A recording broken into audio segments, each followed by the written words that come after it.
Hello everyone, welcome to Gaynagati. প্রথমে আমি তিনটে মাউন্ট বোর্ডের ওপরে তিনটে সার্কেল ড্র করে নিয়েছি এবং সেগুলোকে কাট করে নেব। আজকে আমি একটা চোকার বানাচ্ছি। এখন এই ধরনের চোকারগুলো খুবই ট্রেন্ডে আছে, তো আজকে আমি খুব সিম্পল একটা ডিজাইন বানানো দেখাচ্ছি। এরপরে আস্তে আস্তে আরও অনেক ভিডিও আনবো এবং বিভিন্ন রকমের ডিজাইন আমি সেখানে দেখাবো। তো সার্কেলগুলোকে কাটস করে নিয়ে আমি একটা প্রিন্টেড সুতির কাপড় নিয়ে চলে এসেছি। আমি সাজেস্ট করব সুতির কাপড়ই ইউজ করবেন, তাতে করে জুয়েলারিটা ভীষণ সুন্দরভাবে তৈরি হবে এবং আপনার কাজ করতেও সুবিধা হবে। তো কাপড়টাকে প্রথমে আমি কেটে নিচ্ছি পরিমাণ মতো।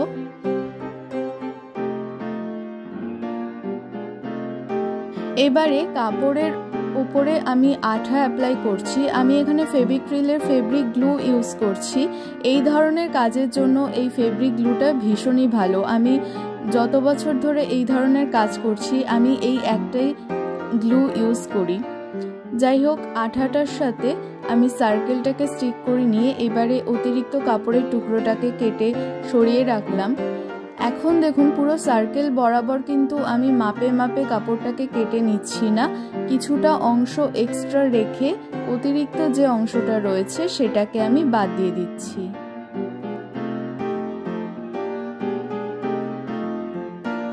এবারে এই যে এক্সট্রা কাপড়ের টুকরোগুলো রয়েছে তাতেও আমি ছোট ছোট করে কাটস করে নিচ্ছি। সার্কেল শেপের ওপরে কোনো কাজ করতে গেলে এইভাবে ছোট ছোট কাটস করে নিলে ফোল্ড করতে অনেক সুবিধা হয়। তো কাটসগুলো করে নেওয়ার পরে আমি আবারও আঠা অ্যাপ্লাই করে নিচ্ছি এগুলোর ওপর থেকে এবং এইভাবে আমি ফোল্ড করে নিচ্ছি।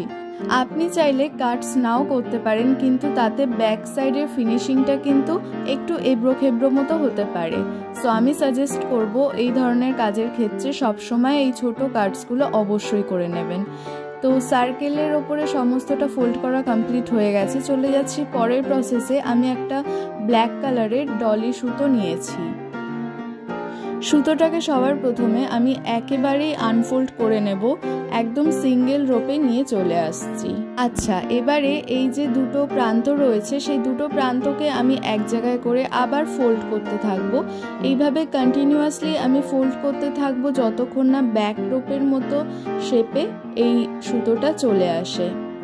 তো এখানে দেখুন, মোটামুটিভাবে একটা ব্যাক রোপ হতে যতটা লেন্থ দরকার সেরকম লেন্থে আমার সুতোটা চলে এসেছে। আমি এরপরে আর ফোল্ড করছি না। এবারে আমি সেই সার্কেল বেসটাকে নিয়ে চলে এলাম। বেসের ওপরে মাঝখান থেকে আমি এবারে আঠাটা অ্যাপ্লাই করছি। এখানেও কিন্তু আমি ফেব্রিক গ্লু ইউজ করছি। আঠাটাকে আঙুলের সাহায্যে ভালোভাবে স্প্রেড করে নিলাম। এবারে এই সুতোটাকে একদম মাঝখান বরাবর বেসের ওপর থেকে প্লেস করে দিলাম। ওপর থেকে আমি আবারও আঠা অ্যাপ্লাই করে নিচ্ছি। শুধু সুতোর ওপরে নয়, বেসের ওপরেও আমি আঠা অ্যাপ্লাই করে নিচ্ছি।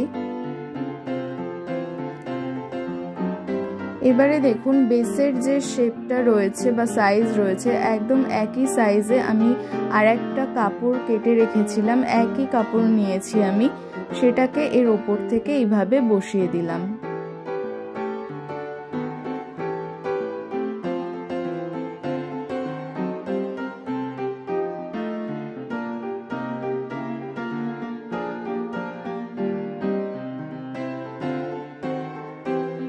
ওকে, এবারে চলে যাচ্ছি পরবর্তী প্রসেসে। আমি জুট রোপ ইউজ করছি এখানে। শুরুর প্রান্তটা একটু নষ্ট হয়ে গেছিল, সেই জন্য ওটাকে আমি কেটে বাদ দিয়ে দিলাম। এবারে ফ্রন্ট সাইড যেটা আছে সেখানে একদম বর্ডার বরাবর আমি আবারও আঠা অ্যাপ্লাই করে নিয়েছি।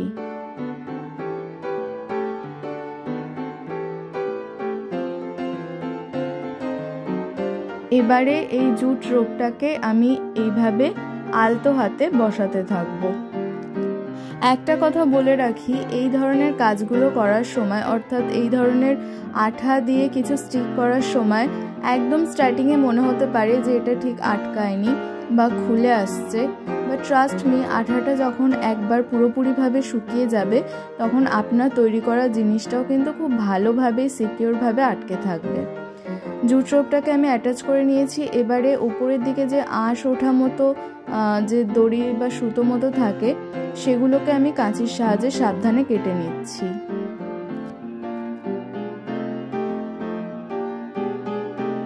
এবারে এর ওপর থেকেও আমি একটু আঠা অ্যাপ্লাই করে নিচ্ছি, যাতে ইন ফিউচার কখনোই এরকম আঁশ ওঠা বা সুতো ওঠার সম্ভাবনা না থাকে। এইভাবে আঠা দিয়ে দিলে এগুলো একদম সিকিউরভাবে থেকে যায়।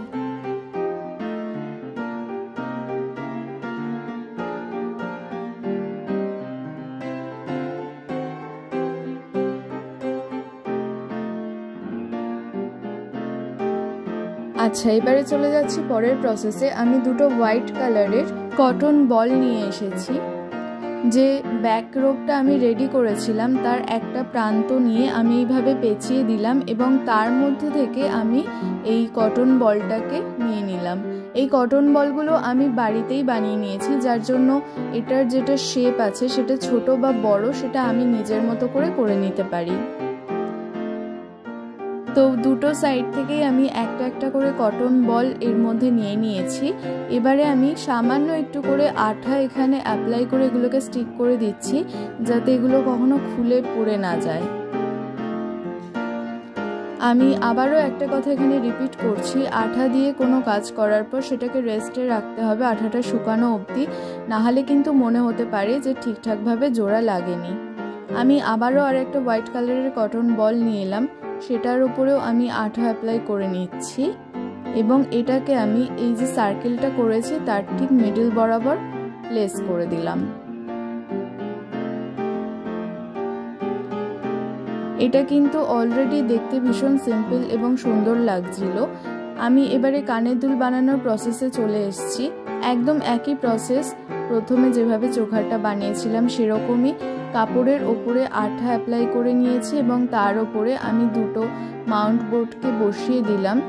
এবার কাপড়ের এক্সট্রা অংশটাকে আমি কেটে বাদ দিয়ে দিচ্ছি, আর সাইড থেকেও এক্সট্রা অংশগুলোকে কেটে বাদ দিচ্ছি, বাট কিছুটা রেখে দিচ্ছি। তার উপর থেকে আমি ছোট ছোট করে কাটস করে নিচ্ছি।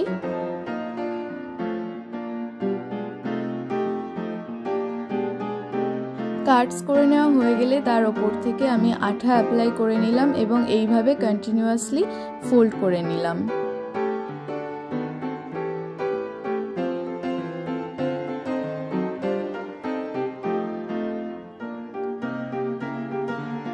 একইভাবে আমি আর একটা কানের দুলের বেসও কাপড় দিয়ে কভার করে নিয়েছি। আমি এখন আবার জুট রোপ নিয়ে চলে এলাম। প্রথমটাতে যেভাবে আমি জুট রোপ দিয়ে বর্ডারটা করেছিলাম এখানেও একদম একই রকম প্রসেস আমি ফলো করছি। একদম বর্ডার বরাবর আঠা অ্যাপ্লাই করে নিলাম, আঠাটাকে একটু স্প্রেড করে নিলাম। এবারে এর উপর থেকে আমি জুট রোপটাকে বসিয়ে দিচ্ছি।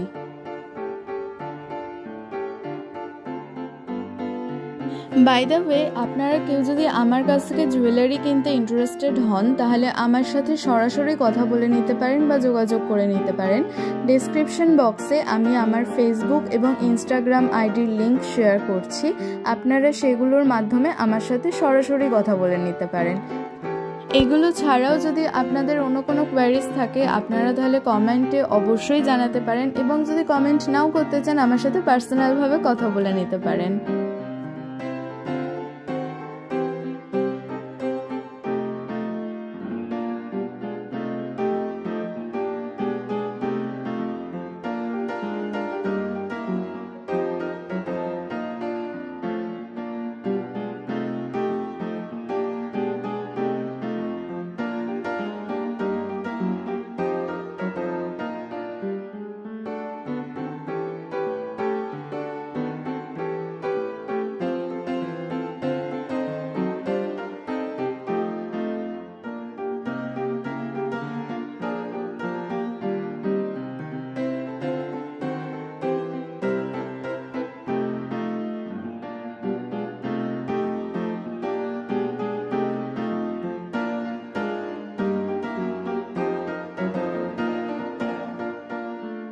এরপরে আমি জুট রোপের উপর থেকে যে আঁশগুলো উঠেছিল সেগুলোকে কেটে নিচ্ছি।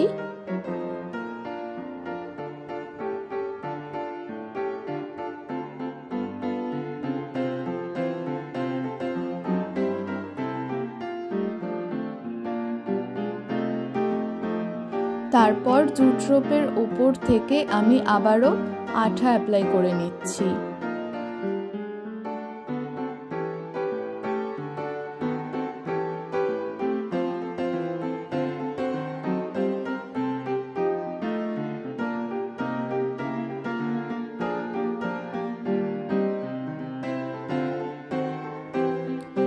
আচ্ছা, এবারে দেখুন আমি ব্যাক সাইডের যে বেস হয় সেটা নিয়ে এসেছি দুটো, আর তার সাথে একই প্রিন্টেড কাপড় নিয়ে এসেছি।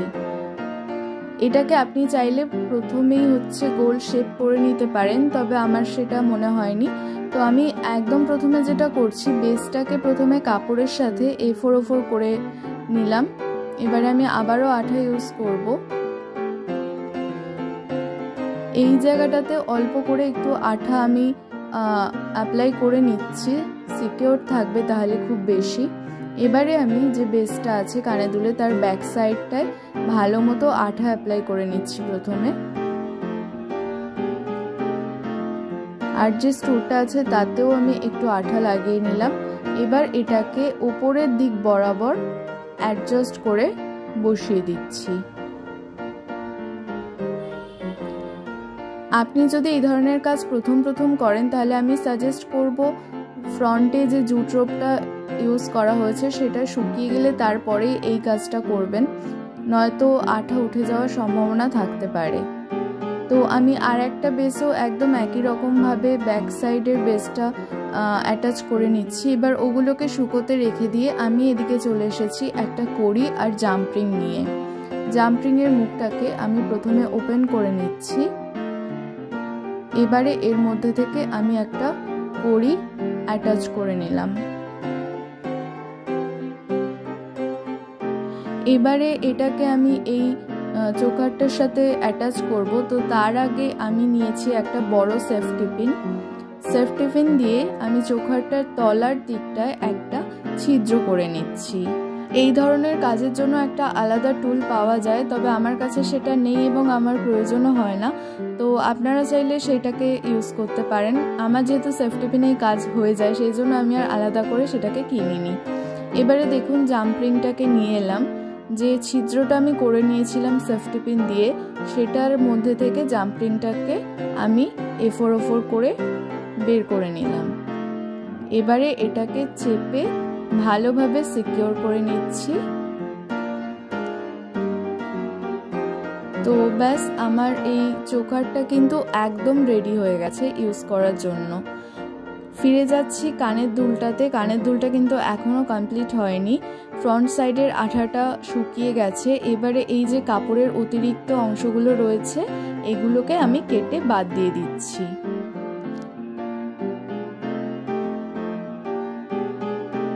কাপড়ের যে এক্সট্রা টুকরোগুলো বেরোচ্ছে এগুলো কিন্তু ফেলে দেবেন না, এগুলো রেখে দেবেন কোনো না কোনোভাবে। এগুলো পরবর্তীকালে জুয়েলারি মেকিংয়ের কাজেও আপনি ইউজ করে নিতে পারবেন। আমি কিন্তু এগুলো একদমই ফেলে দিই না, ছোট ছোট টুকরোগুলোকেও আমি রেখে দিই, আমার কাজে লেগে যায় এগুলো।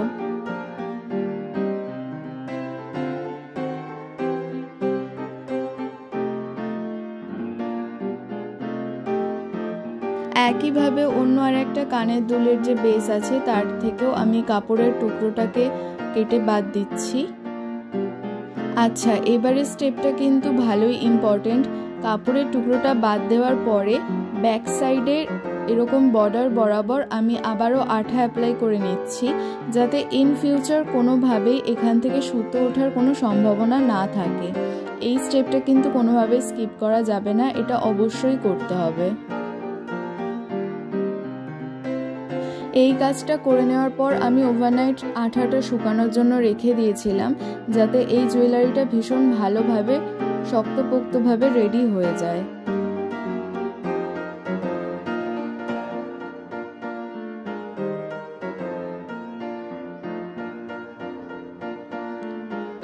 আচ্ছা, এবারে আমি দুটো হোয়াইট কালারের কটন বল নিয়ে এসেছি। আবারও কটন বলের উপরে আঠা অ্যাপ্লাই করে এটাকে আমি কানের দুল যেটা বানিয়েছি সেই বেসের একদম মিডল বরাবর লেস করে দিলাম। অন্য আর একটা বেসেও একদম একই প্রসেস ফলো করলাম। সো ফাইনালি আমার জুয়েলারিটা একদম রেডি হয়ে গেছে। ট্রেন্ডিং চোখার এবং কানের দুল ভীষণ সিম্পলভাবে আজকে আমি তৈরি করে দেখালাম। আজকের ভিডিওটা যদি ভালো লেগে থাকে তাহলে প্লিজ একটা লাইক করে দেবেন এবং সাবস্ক্রাইব করে আমার পাশে থাকার অনুরোধ রইল। Stay safe, be creative. Tata.